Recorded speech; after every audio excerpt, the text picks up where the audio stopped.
The one where Chandler gets caught is the 10th episode of season 10 of Friends. This is directed by Gary Halvorson, and as always, there will be spoilers from now as I go through the episode and share some thoughts.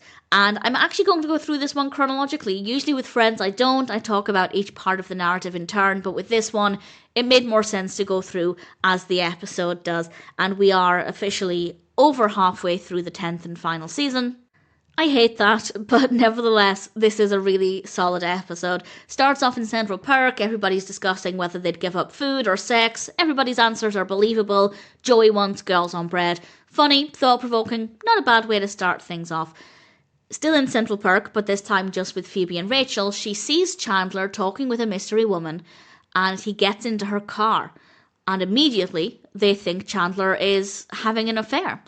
And while that is a big thing to assume, I think it would be a reasonable thing to start questioning, and they decide to follow him. But we, the viewer, immediately learn in the next scene what's happening, because Chandler arrives home and he tells Monica that the others saw him getting into a car with Nancy and he had been looking at a house.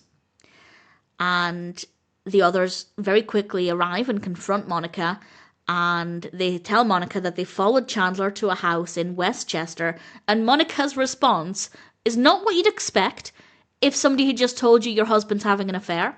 Her response? What did you think of the house? And then she does play along a little bit, and then Chandler reveals the truth, and I think this was a really interesting decision. They could have played this out much longer. They could have, I'm not saying they should have done, but they could have made this a two-parter, making the affair more questionable, not giving us the viewer information too soon, maybe revealing at the end of this episode that they were actually looking at houses. It could have been done differently. And again, I'm not saying they should have done, I'm just acknowledging that it could have been a different approach. And I think they made the right approach, but also that could have given us one extra episode. So maybe they could have dragged it out a tiny bit and given us a little bit more. But certainly the way things play out are very effectively done. And yeah, they very quickly tell them the truth, and it gets really emotional really, really quickly. And Ross says it's okay, they can just get it out of their system, which I think was a strange response, because while nobody wants them to move, we know that Monica has this dream of having a house with, well, Chandler wanted the little kitty door, Monica wanted a dog, but we know they have this dream of having their own house and a yard and somewhere they can raise their children. So it shouldn't really have come as a surprise, but certainly Ross shouldn't have said that they're just getting it out of their system, because this is not brand new information that this is something that they want. So it was a little surprising, but I think Ross is maybe just in panic mode. And then they reveal they made the offer on the house. And then we get some flashbacks. And we get flashbacks to Rachel saying she doesn't want to be a shoe, and Joey has a turkey on his head, and they're playing the apartment game. And ordinarily, I don't like this. I don't like episodes of any TV show where the bulk of it, or a large portion of the episode, is flashback to previous episodes. But because this is the last season, and a lot of the clips were from a good few seasons ago, I didn't mind it, and it did make it all the more moving. And that being said, some of the clips were too long. They could have made them shorter, included a greater variety of clips, or just made the flashbacks shorter. So they could have handled it better, but I don't hate that it exists within this episode, because I do think that it added to the emotion. It made it a much stronger experience. And they included the clip of Monica walking into Rachel's bedroom after Rachel had moved out. And yep, it's emotional. It really is. And the bedroom's empty. Rachel's gone. And it's a sign of what's to come. If Monica and Chandler move out, this is what it's going to be like. That apartment, the whole apartment, will look like that. And it's challenging. It's difficult.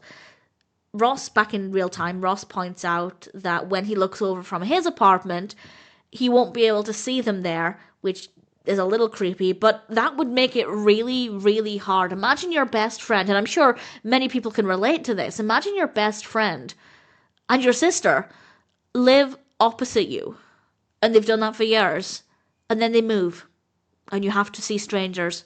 Every time you go to that window, you're going to be reminded of the pain of them moving far away. So I think Ross had a valid point there. It would be very difficult.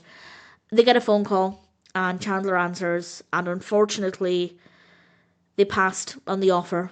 They're not moving to Westchester, and everybody else leaves. They decide that Monica and Chandler just need some time alone, which was nice of them. And as soon as they're gone, Chandler says they got the house.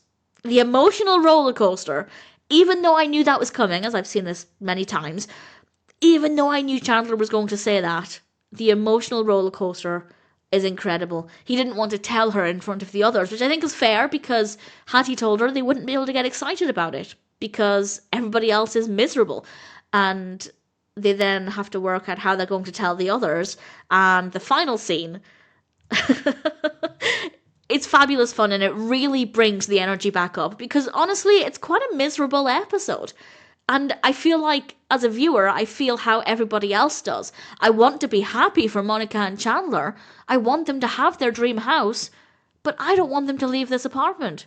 Ross looking across the hallway, every time Joey leaves his apartment, I imagine Joey will accidentally walk into that apartment, or try to, when the new people live there if they move out, because he's just done it so often. It's kind of muscle memory at this point. So it's going to be really difficult for everybody else, but you want to be happy for them. And that's how I feel as a viewer. I want Monica and Chandler to have everything they dream of, but I don't want them to leave the apartment.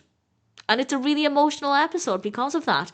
But as I said, the final scene, they bring the comedy up, because everybody's in Central Park. Yet again, it's another scene where Monica and Chandler walk into Central Park to tell everybody some news. This has happened, 4 or 5 times so far in this season? It's ridiculous.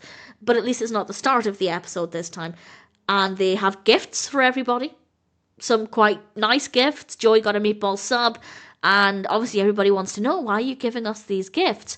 And Chandler says, we got the house. Monica says, enjoy. And they run. And I think, yeah, fair enough. Give them the gifts, let them deal with the news. You can confront them later on. And yeah, one could argue it's the coward's way out, but it's funny, and I don't blame them. And I would be inclined to do the same. So yeah, it's a solid episode. Some of the clips were a little bit too long. I think they could have handled that a little better without losing any of that emotion. But other than that, it's a really solid, moving, emotional episode with some comedy, but it certainly isn't the funniest. I think maybe, possibly, they included the clips not just for the emotional aspect, because some of the clips are funny. But I was just irritated. I didn't find them funny, especially when you've seen them 1,000 times. It's more focusing on, well, this is just not really well crafted within the episode. So I didn't love that. Could have been handled better, but I don't detest the idea that they included some clips. I just don't think they were done as effectively as possible. Either way, the one where Chandler gets caught is a wonderful episode of Friends.